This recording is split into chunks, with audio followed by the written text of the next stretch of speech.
জুলাই বিপ্লবের ঘোষণাপত্র নিয়ে কাজ করছে সরকার। দ্রুতই এই নিয়ে রাজনৈতিক দলগুলোর সাথে আলোচনায় বসা হবে বলে জানিয়েছেন প্রধান উপদেষ্টার প্রেস সচিব শফিকুল আলম। রাজধানীর ফরেন সার্ভিস একাডেমিতে সমসাময়িক বিষয়ে আলোচিত এক প্রেস ব্রিফিংয়ে তিনি এসব কথা বলেন। অন্যদিকে সাবেক ক্ষমতাচ্যুত প্রধানমন্ত্রী শেখ হাসিনাকে বিচারের মুখোমুখি করতে সরকার সর্বোচ্চ চেষ্টা করছে বলেও জানান তিনি। মাজারুল হক মুহাজিরের রিপোর্ট। 31 ডিসেম্বর মার্চ ফর ইউনিটি থেকে আগামী 15 দিনের মধ্যে জুলাই বিপ্লবের ঘোষণাপত্র দেওয়ার দাবি জানায় বৈষম্য বিরোধী ছাত্র আন্দোলন। কিন্তু 4 দিন পার হয়ে গেলেও সরকারের পক্ষ থেকে দৃশ্যমান কোনো উদ্যোগ নেওয়া হয়নি। এ নিয়ে শনিবার এক প্রেস ব্রিফিংয়ে সরকারের সমালোচনা করেন সংগঠনটির নেতারা। বিষয়ের সাথে লক্ষ্য করেছি 4 দিনে সরকার এখনো পর্যন্ত দৃশ্যমান কোনো পদক্ষেপ নেয়নি। এ বিষয়ে প্রধান উপদেষ্টার প্রেস সচিব শফিকুল আলম জানান, কাজ চলছে ঘোষণাপত্র নিয়ে, কিন্তু সেটা কত দিনের মধ্যে শেষ হবে তা স্পষ্ট করেননি তিনি। জুলাই ঘোষণাপত্র নিয়ে আমরা বেশ কিছু ফোন কল পেয়েছি যে এটা কদ্দূর, এটা ডেভেলপমেন্ট কি। আমরা শুধুমাত্র এটা বলতে পারি এটা নিয়ে কথাবার্তা হচ্ছে এবং এটা নিয়ে সামনে পলিটিক্যাল পার্টিগুলোর সাথেও কথাবার্তা হবে এবং আমরা আশা করছি যে আপনারা এই বিষয়ে সামনে আরো ডেভেলপমেন্ট দেখবেন। সমসাময়িক বিষয়ে আয়োজিত এই প্রেস ব্রিফিংয়ে আবারও উঠে আসে ক্ষমতাচ্যুত প্রধানমন্ত্রী শেখ হাসিনার বিচার প্রসঙ্গ। প্রেস সচিব শফিকুল আলম জানান, এই সরকার যদি নাও পারে পরবর্তীতে রাজনৈতিক সরকার বিচারের বিষয়টিকে প্রাধান্য দেবে। শেখ হাসিনার ব্যাপারে আমরা তো বলেছি, আমরা একটা নোট ভার্বাল পাঠিয়েছি, সেই অনুযায়ী আমরা অফিসিয়ালি এখনো আমরা কিছু শুনিনি তাদের কাছ থেকে। সে যেই আকাম কুকাম করেছে, যে চোরতন্ত্র, যে গুমতন্ত্র জারি করেছিল সেগুলোর জন্য এবং সেই যে গুম এবং খুন করেছে সেটার জন্য তাকে বিচারের সম্মুখীন হতে হবে। হাসিনা আপনি জানেন যে তার বাবার খুনিদেরকে পার্সু করে অনেক জায়গা থেকে নিয়ে এসে এখানে বিচার করেছেন। আমরাও তার বাবাকে উনি যেভাবে পার্সু করেছেন তার চেয়ে আরও দ্বিগুণ, আরও অনেক বেশি রিলেন্টলেসলি তাকে আমরা পার্সু করে তাকে দেশে ফিরিয়ে এনে তাকে বিচারের সম্মুখীন করা হবে। এই সময় বিগত 5 মাসে গণমাধ্যমের যে স্বাধীনতা তার নজির এই দেশে আগে কখনো ছিল না বলেও দাবি করেন প্রেস সচিব।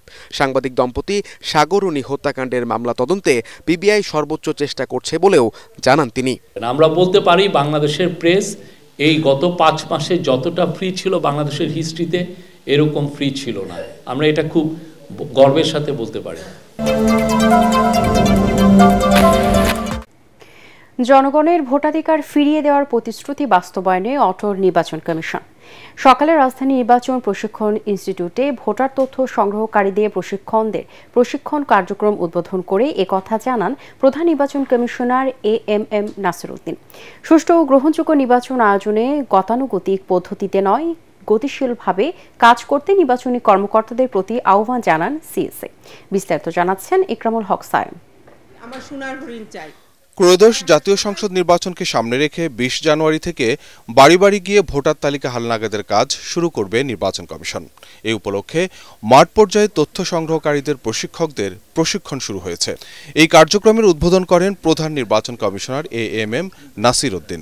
অনুষ্ঠানে বক্তব্য রাখেন 4 নির্বাচন কমিশনার। অতীতের নির্বাচনী ব্যবস্থা ও বর্তমান সময়ে জনগণের প্রত্যাশার কথা উঠে আসে তাদের বক্তব্যে। কোথাও কোনো অস্বচ্ছতাকে বরদাস্ত করবেন না, আমরা করব না।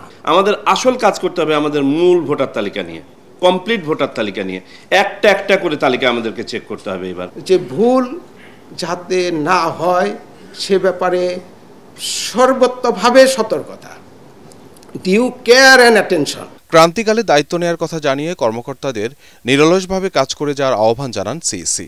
আমরাও কিন্তু এই ক্রান্তিকালীন সময়ের একটা নির্বাচন কমিশন, দায়িত্বটা আমাদের দায়িত্ব ছাড়াও মানুষের যে প্রত্যাশা, দেশবাসীর যে প্রত্যাশা এ সরকারের উপরে যেমন খুব বেশি, আমাদের কাছে এই প্রত্যাশাটা কিন্তু খুব বেশি। গতানুগতিক পন্থায় চিন্তার কোনো সুযোগ নাই এখন। রিফর্মস মানে শুধু রিফর্মস প্রপোজাল নয়, এগ্রিড প্রপোজালগুলো বাস্তবায়নের একটা চেষ্টা সরকারের তরফ থেকে কিন্তু দেখতে পাচ্ছি আমরা। আমাদের এখানের জন্য একটা রিফর্মস কমিশন হয়েছে ইলেকট্রাল প্রসেস রিফর্মের জন্য।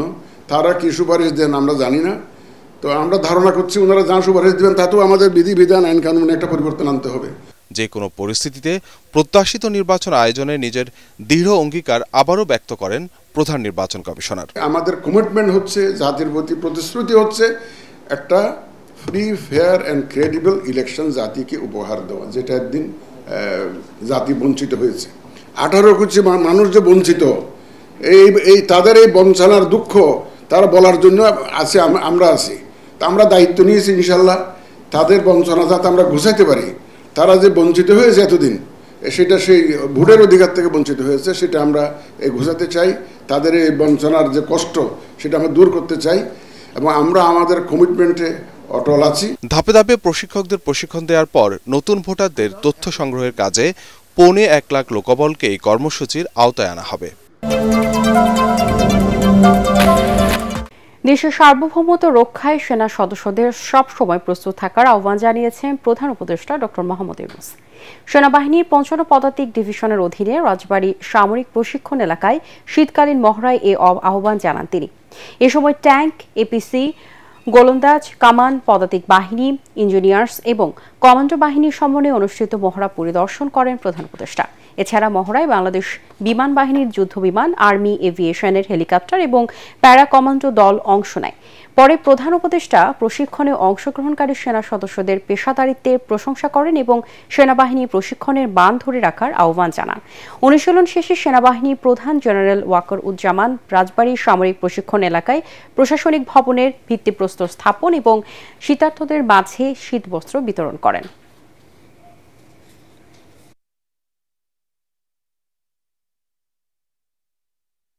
বসুন্ধরা ডায়াপেন্ট এখন আরো উন্নত।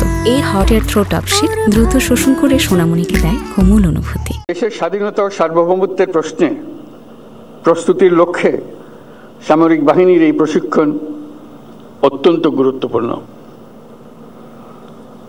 আজকের এই মহড়ায় বাংলাদেশ সেনাবাহিনীর প্রদর্শিত দক্ষতা অত্যন্ত প্রশংসনীয়।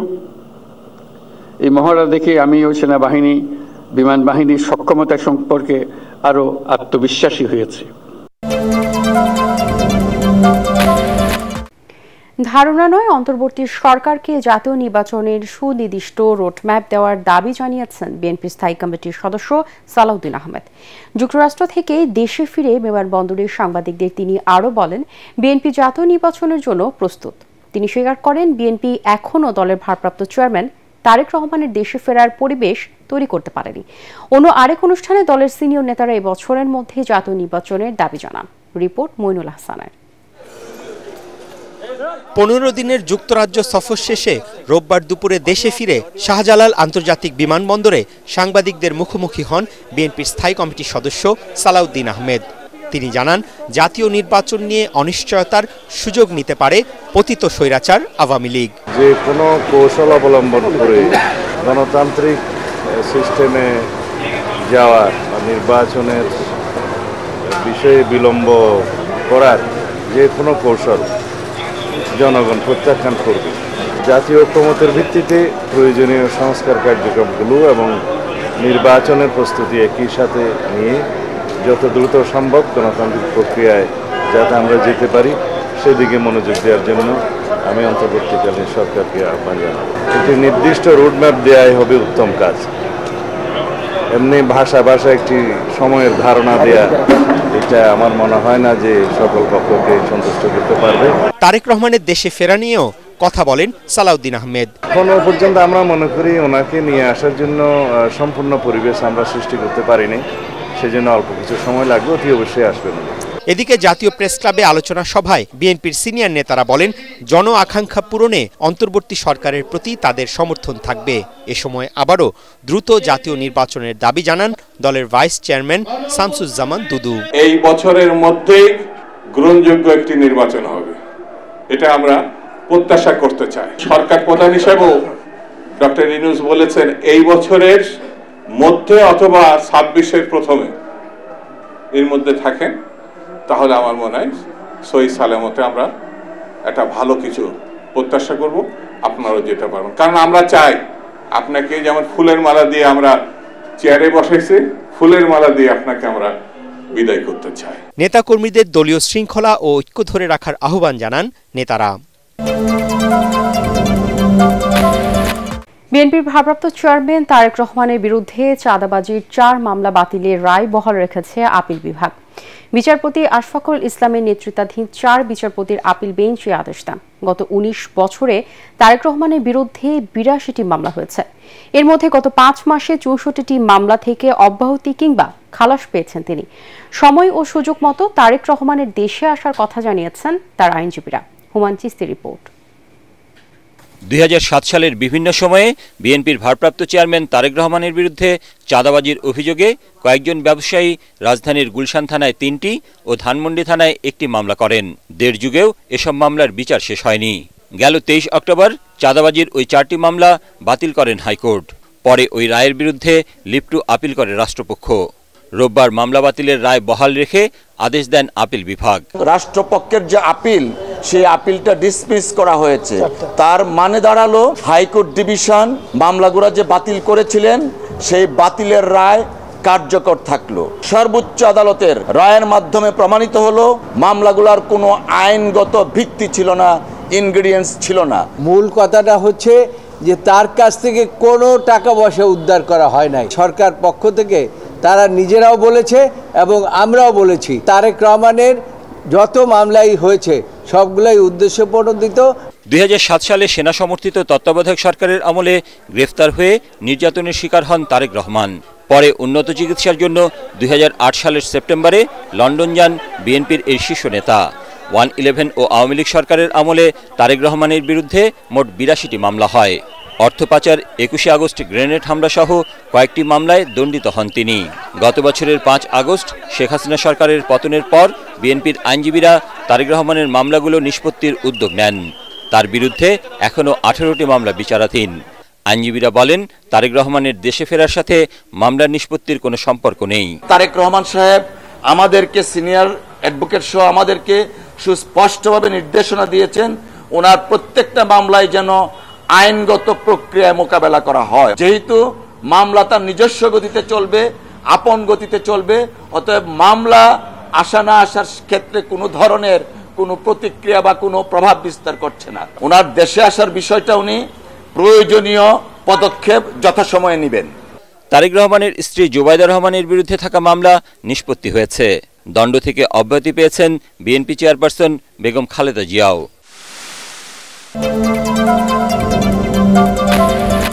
বাংলাদেশ ব্যাংকের টাস্কফোর্সের পরামর্শে বিতর্কিত 6 ব্যাংকের ব্যবস্থাপনা পরিচালকদের বাধ্যতামূলক ছুটিতে পাঠানো হয়েছে।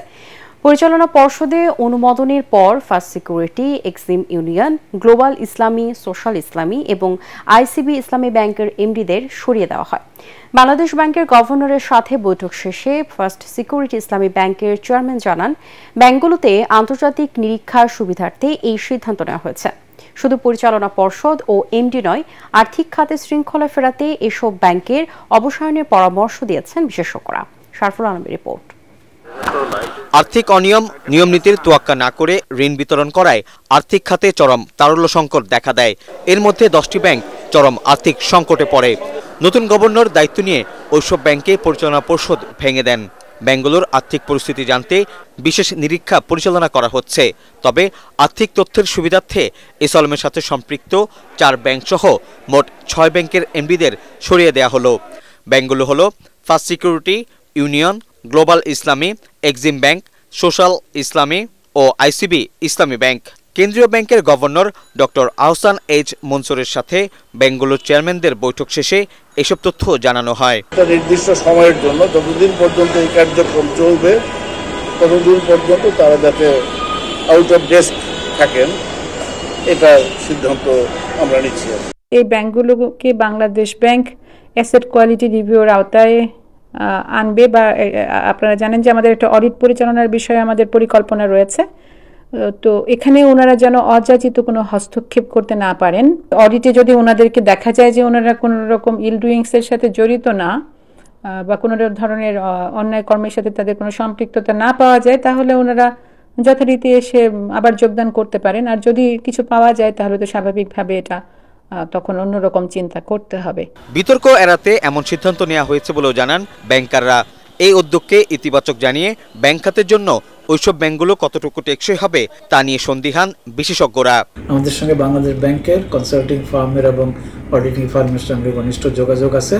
2 জায়গায় ফোকাল পয়েন্ট ঠিক করে দেওয়া হচ্ছে যাদের মাধ্যমে এই কাজটি খুব দ্রুততম সময়ে সম্পন্ন হবে বলে আমি আশা করি। শুধুমাত্র বোর্ড পুনর্গঠন অথবা এমডি পরিবর্তনই এই ব্যাংকগুলোর সুস্বাস্থ্য বা স্বাভাবিক পরিস্থিতি নিয়ে আসার জন্য পর্যাপ্ত নয়। ব্যাংকগুলোকে দ্রুত অবলোকন করে ব্যাংকিং খাতের সামগ্রিক স্বাস্থ্য ফিরিয়ে আনা যায় এবং একটা পজিটিভ এবং শক্তিশালী একটি ব্যাংকিং ব্যবস্থার ইঙ্গিত দেওয়া এটি খুব জরুরি হয়ে পড়েছে। দুর্বল সব ব্যাংকের আর্থিক পরিস্থিতি বিশ্লেষণ করে ব্যাংকগুলোর জন্য নতুনভাবে পরিকল্পনার তাগিদ দিয়েছেন গবেষক ও ব্যাংকাররা।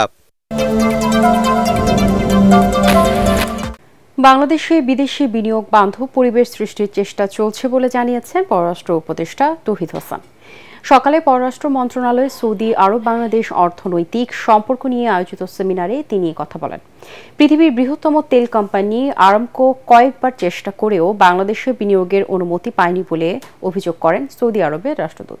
বিস্তারিত জানাচ্ছেন ফজলে রাব্বি। পররাষ্ট্র মন্ত্রণালয়ে সৌদি বাংলাদেশ অর্থনৈতিক সম্পর্ক নিয়ে সেমিনারে যোগ দেন পররাষ্ট্র উপদেষ্টা, অর্থ উপদেষ্টা ও সৌদি রাষ্ট্রদূত। আলোচনা হয় দুদেশের বাণিজ্য বিনিয়োগ নিয়ে। এ সময় সৌদি রাষ্ট্রদূত বলেন, পৃথিবীর বৃহত্তম তেল কোম্পানি আরামকো বাংলাদেশে বিনিয়োগের জন্য কয়েকবার চেষ্টা করেছে, কিন্তু তাদের স্বাগত জানানো হয়নি। Bangladesh will graduate from LDC on 2026, so next year inshallah, and it will be a development country. And this came after a huge and a very critical journey to achieve this achievement. And Saudi Arabia will always stand and support Bangladesh. অর্থ উপদেষ্টা অভিযোগ করেন, কেবল Saudi আরামকোই নয়, দক্ষিণ কোরিয়ার Samsung এর বিনিয়োগও পায়ে ঠেলেছে বিগত সরকার। Same story the Korean. Samsung came, and they are also not welcome.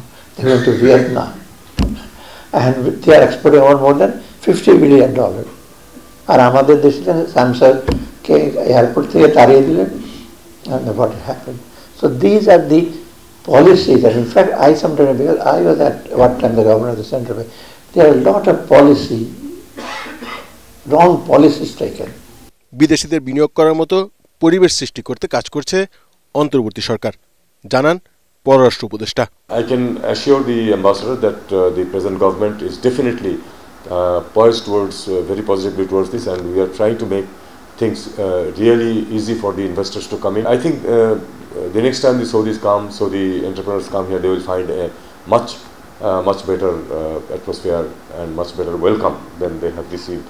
বিদেশি বিনিয়োগ আকৃষ্ট করার পাশাপাশি দেশে দক্ষ জনশক্তি তৈরির কথাও জানান উপদেষ্টা তৌহিদ হাসান।